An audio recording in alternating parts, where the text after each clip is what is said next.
Now, Kareem, we throw it around that Michael Jordan's the greatest of all time. But folks at home, when you hear his accomplishments, if you haven't caught up with them recently, 19-time All-Star, most points ever scored in the NBA, 6 titles, 6 MVPs. So let the debate rage. And Kareem, it is a pleasure to have you here on NBA TV. Nice to be here. Thank during you. All-Star Weekend. We understand that you're going to be making a trip to Brazil on behalf of the U.S. government. I can't wait to hear about that. What's going on with that? I've gone and come back. Oh, okay. So how was it? What did you accomplish? It was really nice. It was my first trip for the State Department, and I really had a great time, and I think I had some impact. Basically, I talked to kids that have athletic ambition and tried to tell them about the important things in life, especially their education, and answer questions about life in America. You go places like that, people want to understand what America is all about. Especially, they've never been here. They don't have an accurate understanding. So it more or less they call it personal diplomacy. Cool. Yeah. Well, Kareem, we hear you have a book you just done for the kids. You're giving back. Can you tell us more about this book? This book is called What Color Is My World, and it's about African-American inventors. It's really a kind of like a hidden story because Black Americans have contributed a lot to American culture and world culture. And a lot of these things that we take for granted, we don't really realize that Black Americans were at the origin of it. Start with the electric light. A Black inventor discovered the use of the filament that made the light bulb practical. And, electronics. The same gentleman, Lewis Howard Latimer, did Alexander Graham Bell's patent application drawing for the telephone.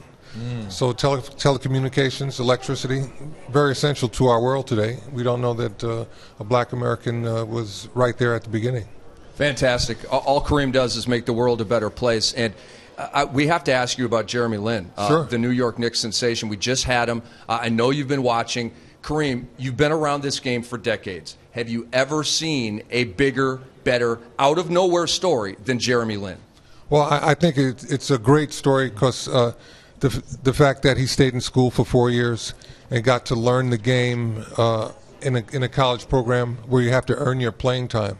In order to earn your playing time, you got to please the coach and understand what's going on. And knowledge is power. He's a smart player.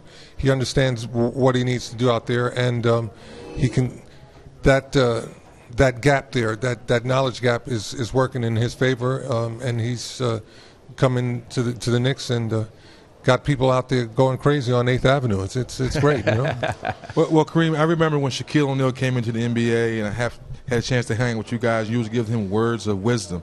With this whole Dwight Howard situation, what is your take on it, and what advice would you give him?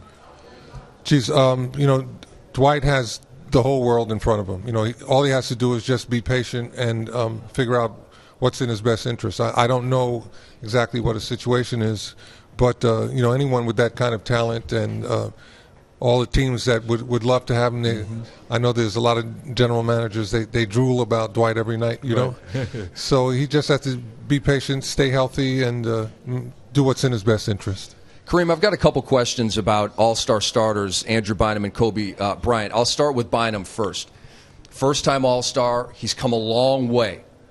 You've watched him, obviously, make this ascent. He's finally here in Orlando as the All-Star starter for the Western Conference side. What are your thoughts on that? Well, that's a lot of pressure for a young man. He's had to learn the game stepping out of high school. That's a very difficult thing to do, when you're playing with the best in the world just when you come out of high school. But I think that the fact that he's been able to develop some consistency, night in, night out, he goes out there, he's scoring, he's defending, blocking shots, he's a factor at both ends of the court.